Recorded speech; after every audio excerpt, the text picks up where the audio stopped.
आजपर्यंत मी त्याला माझ्या दारात आल्याला 1.5 वर्ष झालं, पण मी कधी सर्जाच्या चुकीमुळं मी मैदानात मार खाऊन गेलो नाही आजपर्यंत. एकही मैदान नाही असं की मी त्याच्या चुकीमुळं मार खाऊन गेलो. त्यामुळे तो माझ्यासाठी तर मरस्तवर देव राहणार आहे आणि शेवटपर्यंत देव राहणार आहे. नाही बरोबर आहे ना, कारण सर्जाने मी आणल्यापासून की म्हणजे मला असं म्हणा, मी ही म्हणणार नाही की माझं आयुष्यातलं जर आयुष्यच बदललं असेल तर सर्जाने बदललं. एक बैल एखाद्या माणसाच्या आयुष्यात काय घडवू शकतो तर त्याचं जिवंत उदाहरण म्हणलं तर सर्जा. मथुर झाला, प्रेक्षक खूप वेळ आहेत त्यांची. मथुर आणि सर्जा, बकासूर आणि सर्जा, ह्या जोडीनं कधी एकत्र काय असतं माहितीये का, म्हणजे मालकांचं कोणाचंच काय नाही ह्यात. सगळे एकमेकाचे मैत्रीचे संबंध आहेत, अगदी घरातले संबंध आहेत. मामांचे झालं, बकासूर झालं, दादांचा तर काही विषयच येत नाही. दादा म्हणजे ती मथुर म्हणजे माझा, दादा सर्जा म्हणजे दादांचा असा विषय. बरोबर. मला त्याने जिथं जाईल तिथं माझी छाती त्याने अभिमानानेच फुगवली, त्यामुळे त्याच्यासाठी माझ्याकडे शब्द नाही. आम्ही मथुर पळाय गेला तरी आम्ही जरी मैदानात नसलो तर आम्ही मथुरचं गट बघतो किंवा सिमी बघतो. आम्ही का तर हाय जीव म्हणून बघतो की बिनजोडला आम्ही राहुलबाईंना सांगितलंय बिनजोड करायच्या तुम्ही फोन करा, आम्ही काय दुसरीकडे येत नाही. कारण आपल्याला काय होतं, हा थोडासा थांबाय प्रॉब्लेम आहे त्याचा, आणि बिनजोडचा काय प्रॉब्लेम आहे. मथुरने दाखवलं की तिकडं बी तो बिनजोडचा भाषा आहे आणि 3 फेऱ्याला आला तरी तो भाष्याच राहील तिथे.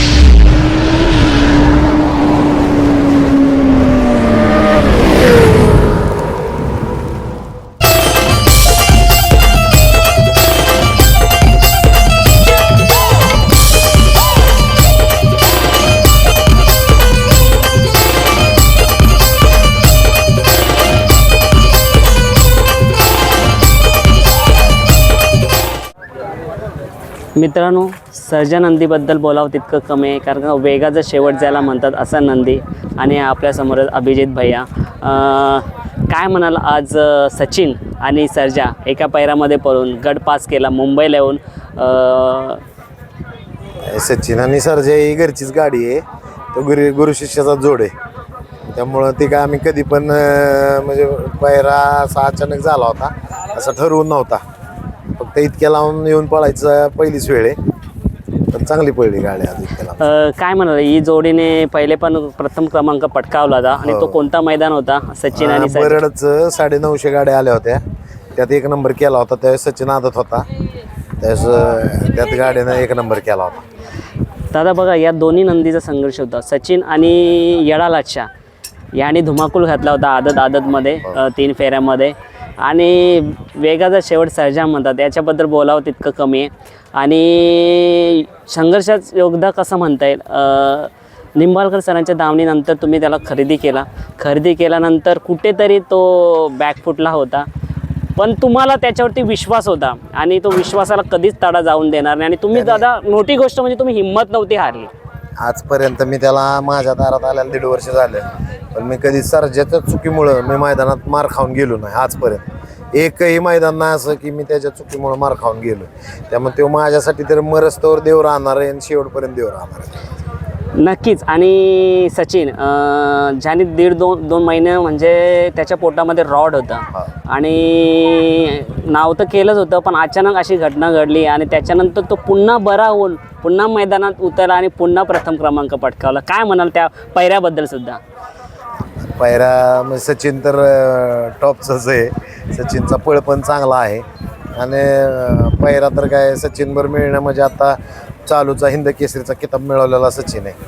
त्यामुळं त्याबरोबर सचिन बरोबर शाहिदबाईंचं पण करेल तेवढं कौतुक तेवढंच आहे, कारण मालक तो सुद्धा मोकळ्या मनाचाच आहे. त्यामुळं आमचे मन एवढी जुळलेत की आम्ही सचिन आमचा किंवा सर्जा त्यांचा असं आम्ही आमचं त्यांचा धरतच नाही. फक्त फोन करायचा अवकाश असतो, पळायचं म्हटलं की काय विषय सुद्धा. दादा, या क्षेत्रामध्ये ना पैशाला किंमत नाही, नावाला किंमत आहे. आणि ह्या क्षेत्र असं आहे की नाही, मैत्रीचं नातं जुळलं की असं जुळून जातो की म्हणजे आपल्याला उंचावरती नेऊन ठेवतो. ह्या क्षेत्रात म्हणजे भरपूर भेटली. दादा आहेत राहुलभाई, त्यांनी आपल्याला भावाची जागा दिली. माणसं मला भरपूर भेटली. बल्लाळ सर भेटले, परत मामा भेटले बकासूरचे, परत असे बैलगाडी क्षेत्रातले बरेच लोक आहेत चांगले किती मला या क्षेत्रात भेटले. आमचे स्वप्नील सनच भेटले. म्हणजे जी गोष्ट आहे ती अशी माणसं आहेत की ती परत ह्या आपल्या आयुष्यातनं जाऊन आहेत अशी माणसं भेटलेत मला ह्याच्यात. दादा हेच हवं असतं. आता बघा ना, मी पण आता सचिनची मुलाखत घेऊन आलो मालकाची. त्यांनीसुद्धा सर्जाची जेवढी तारीफ केली नाही की म्हणजे मी शब्दात मांडू शकत नाही. जर ती मुलाखत तुम्ही बघाल, जर मी टाकेन तेव्हा, तर नक्कीच पहा. त्याच्यात तुमच्या नंदीची म्हणजे हेच आपल्याला जे हवं असतं, जे आपल्या नंदीचं नाव आणि आपलं नाव, हे नंदीच आपल्याला उंचावरते आणि अख्ख्या महाराष्ट्र कानाकोपऱ्यात पोहोचवतो, जे आपल्या नंदीने केलेले आहे. नाही बरोबर आहे ना, कारण सर्जाने मी आणल्यापासून की म्हणजे मला असं म्हणा, मी ही म्हणणार नाही की माझं आयुष्यातलं जर आयुष्यच बदललं असेल तर सर्जाने बदललं. एक बैल एखाद्या माणसाच्या आयुष्यात येऊन काय घडवू शकतो तर त्याचं जिवंत उदाहरण म्हणलं तर सर्जा असेल. नक्कीच. आणि आज बघितलं आपण, दादाच म्हटले की आज सर्जा आणि सचिन जेव्हा गटपास झाला तेव्हा जी पब्लिक बघायला पाहिजे होती सर्जासाठी, ती तुफान प्रचंड काय होते. विषय माहिती आहे, जी सर्जावर प्रेम करणारी माणसं आहेत ना, ती हार असो जीत असो, हार जीत तर ह्या खेळात नाण्याच्या दोन बाजू आहेत, हार जीत चालू राहते.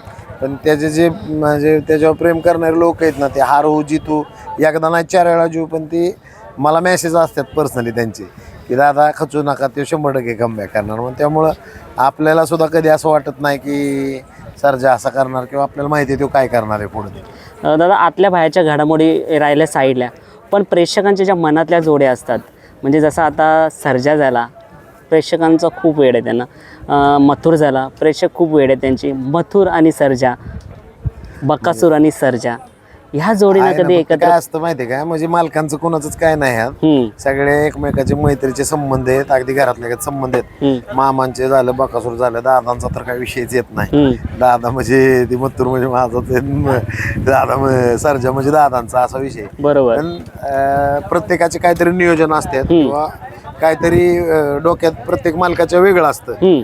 म्हणून लगेच ती कमेंट चुकीच्या करून बोलणं हे बरोबर नाही. कारण आज नाही पडले तर अजून 2 मैदानं काय ना पुढच्या मैदानात पळणार एकत्र. शेवटी क्षेत्र आनंदाचं आहे, खेळायचं आहे.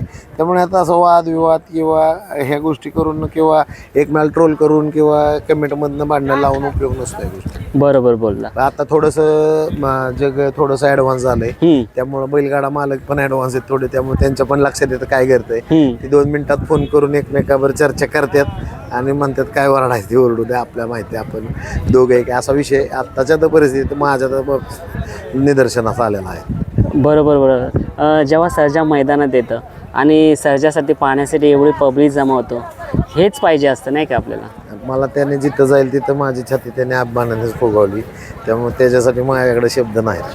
दादा बघा ना, तुम्ही एवढी मोठी खरेदी केली, तुम्ही खरेदी काय म्हणून केली होती, कशासाठी केलं होतं, त्याचा हेतू काय होता? म्हणजे नाही काहीच खरेदीचा विषय नव्हता, 15 मिनिटात व्यवहार झाला होता.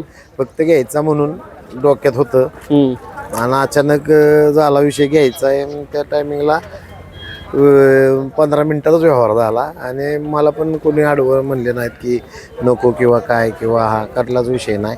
आणि ते जसं माझ्या दावणीला आला आहे तसं मला आयुष्यात तर कधी काय कमी नाही अजून. आपण एवढ्या लांबून येतो आमदार केसरी मैदानासाठी, थारच्या मैदानासाठी. बघा जिथे मोठे मोठे मैदान असतात तिथे मोठे मोठे महारथी असायलाच पाहिजे, आणि त्याच्यात आपला सर्जा आला आहे. काय बोलायला या मैदानाबद्दल आणि आज सर्जाकडनं काय अपेक्षा आहे? नाही आता माझी सर्जाकडून अपेक्षा आहे अशीच प्रत्येक गाडा मालकाची त्याच्या बैलाकडून अपेक्षा असते. आमचं गुलालाचं गणित असतं, नंबरचा आम्ही लय विषय डोक्यात घेत नाही. गुलाल पडला तरी समाधानी असतो कुठल्याही मैदानाला, कारण आपण गुलालासाठी मैदानात येतो. बरोबर. आणि आजचं हे नियोजन तर चांगलंच आहे. मैदान सुद्धा पळायचं चांगलं एकदम, दगड वगैरे अजिबात नाही आहेत, रान चांगलं एकदम पळायला. नक्कीच. दादा तुम्ही येता येताच राहुल दादांचं नाव येतं, म्हणजे मैत्री आहे ना. भरपूर वेळा मी दादांची आमची मैत्री म्हणजे मैत्री नाहीच म्हणता येणार, ती भावाचंच नातं आहे त्यांचं माझं. की म्हणजे हक्कानी शंभू म्हणा किंवा मी म्हणा, आम्ही हक्कानीच असतो तिथं. दादा सुद्धा फोन करतात हक्कानी कधी बी, त्यामुळं त्यांचं नातं असं मैत्रीचंही राहिलंच नाही आमचं. त्यांचं सुद्धा सर्जावरती खूप जीव आहे. दादांचा सुद्धा आहे, शुभम दादाचा आहे, गौरव दादाचा आहे. म्हणजे जे असतात ना मथुरभर, आम्ही मथुर पळाय गेला तरी आम्ही जरी मैदानात नसलो तर आम्ही मथुरचं गट बघतो किंवा सिमी बघतो आम्ही, का तर हाय जीव म्हणून बघतो. थोडासा मथुर आमच्यापाशी पण राहून पण गेलाय 1-2-3 वेळा, त्यामुळं थोडासा जीव लागलेला असतो बैलाला 100%. आणि आता बघा चांगल्याच गाड्या लागल्यात सेमीला. बकासूर झाला, लखन झाला, गोडसा सर्जा झाला, आपला सर्जा झाला, म्हणजे टॉपचे नंदी असं खरे. आता सेमीला खरी मजा येणार आहे आणि लढत तीच बघायला मजा येते जेव्हा टॉपचे नंदी असतो तेव्हाच ओळखलं मैदानात. तर मी तर म्हणेन बऱ्यापैकी सगळे टॉपचेच नंदी आणि गाड्या कमी नोंद असेल थोडी, पण सगळ्या टॉपच्या गाड्या आहेत टोटल. नक्कीच तुम्ही येण्यापूर्वी तुम्हाला अशी भीती होती का? कारण का मैदानाचे व्हिडिओ पण पडला नव्हता आणि बरेच जणांना अशी शंका आहे की गाड्या कमी नोंद झाल्यामुळे मैदान कॅन्सल होतं का काय? कारण का बऱ्याचशा मैदानात असं घडलंय, पण मुंबईमध्ये असं आहे की त्यांनी बोलत की मैदान होणार, कितीही गाड्या असं होणार. ते आयोजकांच्यावर डिपेंड असतं की आयोजकांचं म्हणजे त्यांनी नियोजन लावलेलं असतं किती गाड्या येऊ कमी जास्त होऊ. त्या आयोजकांचे जर म्हणजे मनात असेल करायचंच म्हणलं ते करणारच. मग तसं ह्या आयोजकांनी सांगितलं होतं की मैदान किती गाड्या नोंद होणार, मग तसं त्यांनी पार पाडलंय, मैदान उत्तमरित्या पार पाडलंय. चला जास्त वेळ नाही घेत, पण आज मी मैदान आम्ही युट्यूबवर असं आम्हाला मैदान बघावं लागतं, पण आज सचिन आणि सर्जा कसा पळाला गट बघितला का तुम्ही? नाही, इथं रेंज नाहीये, आम्ही खाली होतो. हां थोडासा पाय घसरला सर्जाचा सुटला. हां त्यामुळे थोडं गडबड झाली होती, हां पण त्यातनं त्याने केलं कव्हर. बघा ना, म्हणजे तेवढं होऊन सुद्धा त्याने विजय म्हणजे गट पास केला, ही सर्वात मोठी गोष्ट आहे. कारण का जिथे आपला मला वाटतं सुटतानाच पाय घसर नाही की माझ्या अंगावर सगळे माती उडली, चिखल उडलाय, शेण उडलंय. अरे बापरे. तिथं घसारला सुट्टीला घसारला. मग तेव्हा काय मनात थोडी धाकधूक होती का? नाही काय, खाली सर्जा पळाय गेला, निकाला सुट्टीला उभा राहिला तर शेवट काळाचा ठोके तो वाढलेलेच असतात.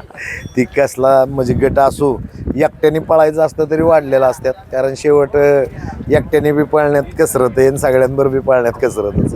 दादा उगाच नाही का नाव दिलं त्याला वेगाचा शेवट? नाही, ते आम्हाला म्हणजे मग त्याने तोंडवर केलं ना एकदा की शेजारच्याने फक्त साथ द्यायची. आम्हाला एवढा कॉन्फिडन्स असतो की तेव्हा ऐन टायमाला गाडी तोंड लावणार का, तर लावणार. बिनजोडला कधी दिसेल का आपल्याला सर्जा इथे मुंबईमध्ये? बिनजोडला तर आता विषय असा आहे की बिनजोडला आम्ही राहुलबाईंना सांगितलंय बिनजोड करायच्या तुम्ही फोन करा, आम्ही काय दुसरीकडे येत नाही. कारण आपल्याला काय होतं, हा थोडासा थांबाय प्रॉब्लेम आहे त्याचा. आणि बिनजोडचा काय प्रॉब्लेम आहे की तुमचा टोल पडल्यानंतर खाली जाऊन बराच वेळ उभा राहावं. हा इधर आहे.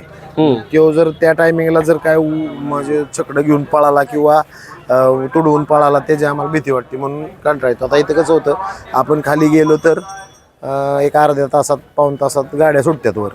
तिथं नाहीत ना इतका वेळ, कारण आम्ही त्या दिवशी गेलो ना बिनजोडला, त्यास 4-4.5 तास खाली होता.